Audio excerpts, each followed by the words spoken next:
Sunday, August 20th.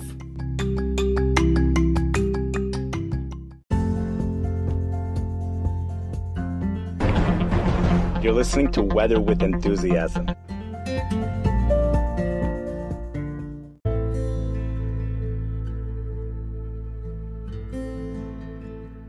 The first tropical storm in over 80 years hit Southern California today with rainfall amounts that it's unbelievable.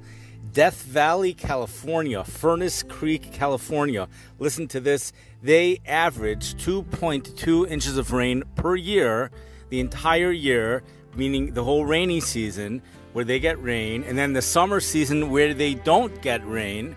Temperatures average about 115 degrees during the afternoons in the month of July. Forecasting for right now, total snowfall accumulations, rainfall accumulations of 3 to 5 inches of rain. This is reported from the Washington Post. They get much of their weather when it comes to places outside of Washington, D.C. Much of the information they get comes from the National Weather Service. Los Angeles, California, San Diego, California. Storm system goes right through San Diego later today. Powerful winds. This is the first time since 1939 that a tropical storm has hit the area, and it's the first time ever that a tropical storm warning is in effect.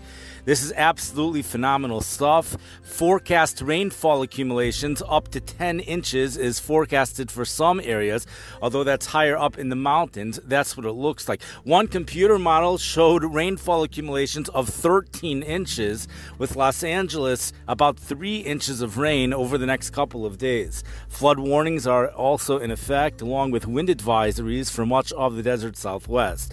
Wind advisories are also in effect for the Phoenix, Arizona area.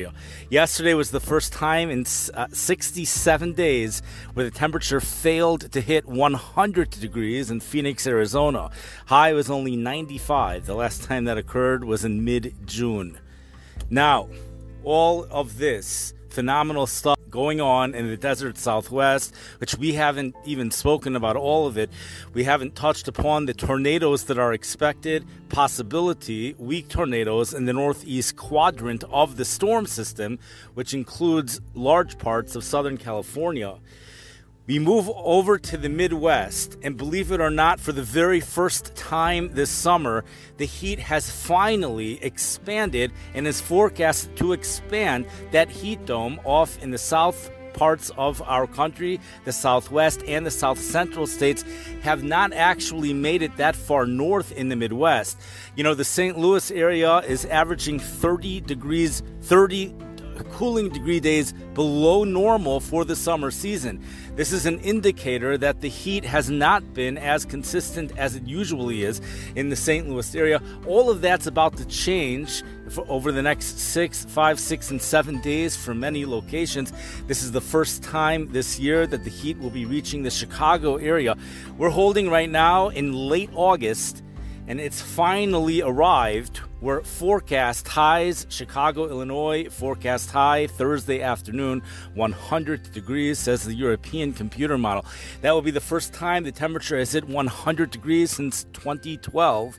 And even if you go according to the official forecasts, which are scared to create a forecast of 100 degrees, says the National Weather Service, the fear is that climatologically speaking, temperatures usually don't reach 100 degrees. We are past peak heat intensity and peak evaporation rates for the summer. So to forecast a high of 100 degrees is not climatologically so friendly for Chicago, but having a tropical storm, which once upon a time was a hurricane, hitting the southwestern portions of our country is also not climatologically friendly. The excessive heat is actually in response to a low pressure system on the West Coast interacting with the hurricane, not just the hurricane itself, what was a hurricane, which produces a lot of sinking air for areas far away from the hurricane, which produces compressional warming. That is having an impact on the heat here in the Midwest, where temperatures are forecasted to go well into the hundreds. 107 degrees in Nebraska later on this week. Heat indices 115 for the St. Louis area today. Temperatures in the upper 90s to low hundreds all week long in St. Louis through Friday. Saturday might be a different story over there, and Friday it looks like it might be a different story here in the Chicago area. Forecast highs reaching the low hundreds for Cincinnati, Ohio later on this week. Upper 90s to low hundreds. This is very intense stuff, and what's phenomenal over here is the fact that it's taken so long for it to arrive. If it's going to get this hot, this should have happened a month ago, especially for St. Louis. I think it's saying that this is really more of a September heat, which is interacting with a hurricane. It's in response to the heat dome interacting with a hurricane and not really in response to the summer heat. So in a certain way, you could say the September heat is coming early. You know, meteorologist Tom Skilling said in regards to Chicago, he said many years it's more likely to get 90-degree highs in the first week of September than in August. Now, he said that's due to the lower humidity in the first week of September, but it's also due to the interaction with hurricanes. In regards to the humidity, we're certainly not going to have lower humidity in this air mass this week as dew points go up into the upper 70s, even 80 degrees. There's indicators that dew points will be hitting 80 degrees in the Chicago area, 80 degrees in the St. Louis area. And the reason why that's not far-fetched is because all summer long we've been seeing dew points near 80, low 80s across portions of the Gulf Coast states. And that's in response to unseasonably hot water temperatures located off the Gulf of Mexico. We have 5 tropical storms, 5 storm systems that the National Hurricane Center are monitoring in the Atlantic Ocean. All of them could become a tropical storm or even a hurricane. The next one to impact the area, or the next named storm, will be Hurricane Nicole if it should develop. We have a low pressure system right now located over the Kansas-Missouri border with a heat dome which will be setting itself up over the Missouri-Iowa area later this week. The decimeters at the 500 MB heights is a staggering 602 decimeter heat dome. The Chicago National Weather Service is calling it a 600 decimeter heat dome, but St. Louis National Weather Service has 602. Either way, these are numbers that I have not heard for this part of the country in many, many years. In fact, for the St. Louis area, I don't think I've ever heard of that, but in the Chicago area for sure, 600 decimeter, that's something very phenomenal. And one would think that should, very likely, if there's anything that could produce 100-degree heat, it would be something like this. There's always that variable of a pop-up thunderstorm popping into especially Chicago, because there is a thunderstorm complex that's expected to develop over the Michigan area even later this week. And there's a slight chance that clouds from that system could make it down lake into the Chicago area.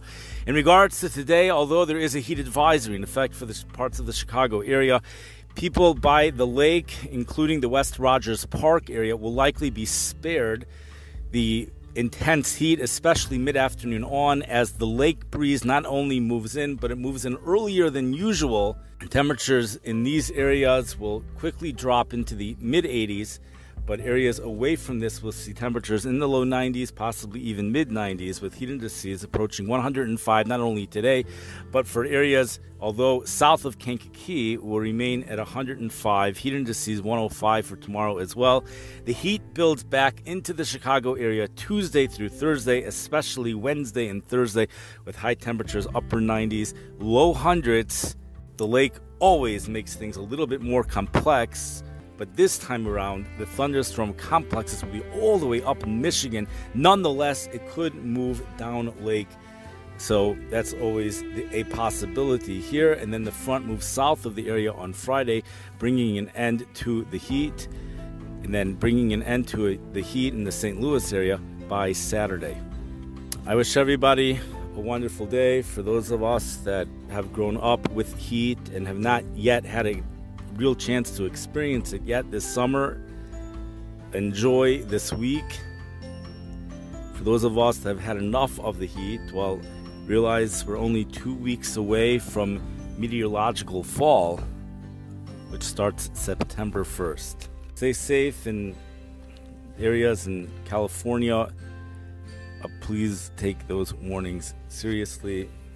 Floods are life-threatening. As life-threatening as floods are, the heat is more destructive than any of these natural disasters, floods, hurricanes, and things like that. More people have died from heat than anything else, tells us the National Weather Service. Stay safe, have a wonderful day. We're going to go to weather headlines coming up next.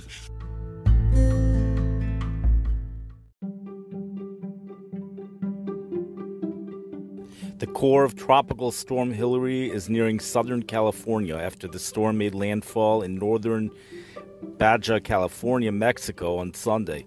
The risk of catastrophic and life-threatening flooding extends over the Baja California and portions of the southwest U.S. through Monday. A year's worth of rainfall in a matter of hours poses a severe threat in the desert areas. The storm's remnants are poised to bring catastrophic flooding to the southwest U.S. Tornadoes are possible in California, Arizona, Nevada, and Utah. Emergency resources are in place to manage the impacts of Hilary's landfall. Atlantic's fifth storm makes entrance. Emily joins line up. This is from WFLX. Tropical Storm Emily becomes the fifth named storm in the Atlantic this season, with maximum sustained winds of 50 miles per hour. Emily is expected to weaken and become a remnant low by Monday. Alongside Emily, there are four other tropical concerns, including Invest 98L, which has triggered showers and thunderstorms west of the Cabo Verde Islands. The National Weather Service of Boston, NBC Boston. National Weather Service confirms 4 tornadoes in New England during the Friday storms. New England was hit by strong morning thunderstorms causing power outages. The National Weather Service has confirmed 4 tornadoes. Rhode Island experienced an EF2. Massachusetts saw an EF1 tornado in North Attleboro, Mansfield, and another EF1 in Weymouth, along with an EF0 in Stoughton. An additional tornado in eastern Connecticut is under investigation. A rare roll cloud stuns the Florida neighborhood, tells us WTSP. Elongated low-hanging cloud amazed Florida's Parrish neighborhood Friday morning. Meteorologists identify the captivating phenomena as a roll cloud, a low horizontal tube-shaped Arcus cloud associated with a thunderstorm gust front. Roll clouds, quite rare, appear entirely separate from the base of a thunderstorm or other cloud formations.